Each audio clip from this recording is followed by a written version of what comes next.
والإفراج عنه فورا، ونحمل السلطات الأمريكية وفقا للقوانين الدولية المحافظة على حياة هذا البطل.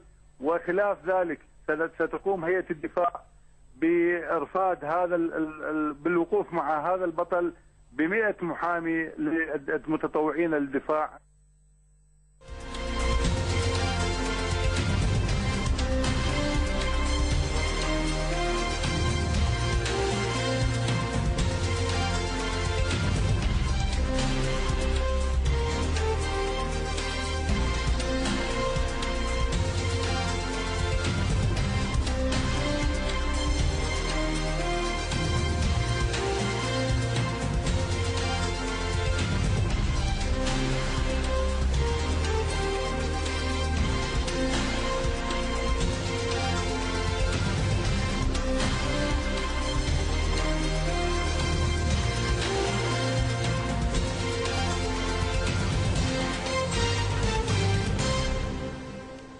هذا ولما تبخل وسائل الإعلام الأمريكية في تغطية حادثة رشق بوش بالحذاء، وإن تفاوتت تعليقات الصحف والقنوات الأمريكية عليها، لكن الإعلام الأمريكي اعتبر أن تلك الزيارة التي أرادها بوش وداعية ستبقى في الذاكرة مرتبطة بحادثة الحذاء. في زيارته المفاجئة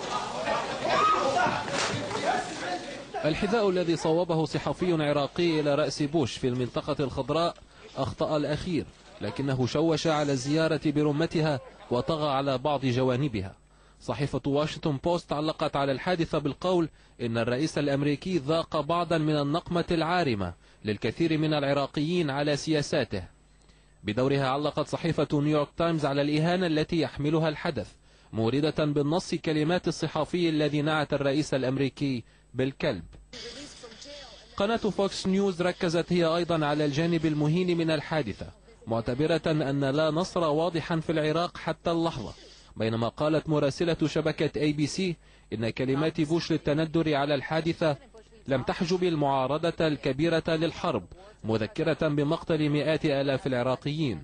أما مراسل شبكة CNN فعلق بأنه المؤتمر الذي سيتذكره الجميع، وسجل تقريرها عن الحادثة على نسبة مشاهدة على موقعها الإلكتروني. وتتناقض حادثة الحذاء مع الصورة التي أراد بوش أن تعكسها زيارته لناحية استتباب الأمن في بغداد، فإذا بخرق فاضح يصيب قلعتها الحصينة ويخلف ظلالا من الفوضى. باين أن في العراق اليوم هناك نوع من الفوضى في السماح بمثل هذا الأمر، وهناك يرينا أن ضعف الرقابة الأمنية على الناس الذين يدخلون القاعات التي فيها رؤساء دول. إدارة بوش أعدت زيارته إلى بغداد من ضمن أجندة تركز على ما تعتبره نجاحات في مجموعة من الملفات بينها حرب العراق، إنما لم يكن في حسبانها أن يلتقط الرئيس الأمريكي صورة الوداع مختبئا من حذاء طائر. فادي منصور، الجزيرة، واشنطن.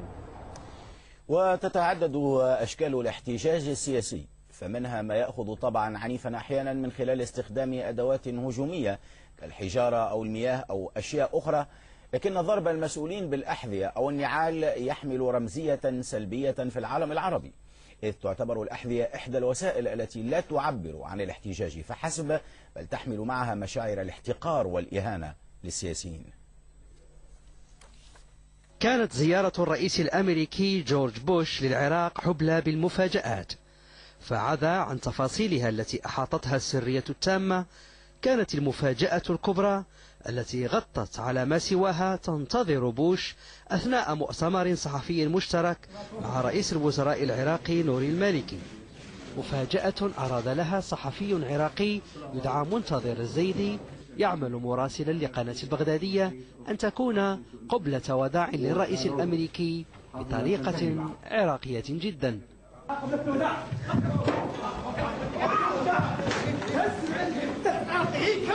لم يصب الرئيس بأذى، لكن الحادث كان رمزيا بكل المقاييس، فهو من جهة احتجاج على سياسة بوش في العراق، ومن جهة أخرى شكل من أشكال التعبير عن الإهانة والاحتقار لما يحمله الحذاء من دلالات سلبية في الثقافة العربية. واستخدم الفلسطينيون أحذيتهم للدفاع عن الحرم القدسي، ومنع رئيس الوزراء الإسرائيلي السابق أريل شارون من زيارته في سبتمبر أيلول من عام 2000، وهو الحادث الذي شكل آنذاك الظروف الموضوعية لانفجار الانتفاضة الثانية، وهي نفس الأدوات التي استخدموها للتعبير عن غضبهم من زيارة وزير خارجية مصر أحمد ماهر لإسرائيل ومصافحته شارون عام 2003. وتبرز هذه الأمثلة وغيرها أنه في غياب الأدوات الدفاعية المتاحة قد يلجأ البعض لأساليب وأدوات رمزية، لكنها ربما تكون فعالة للتعبير عن الاحتجاج ورد الإهانة.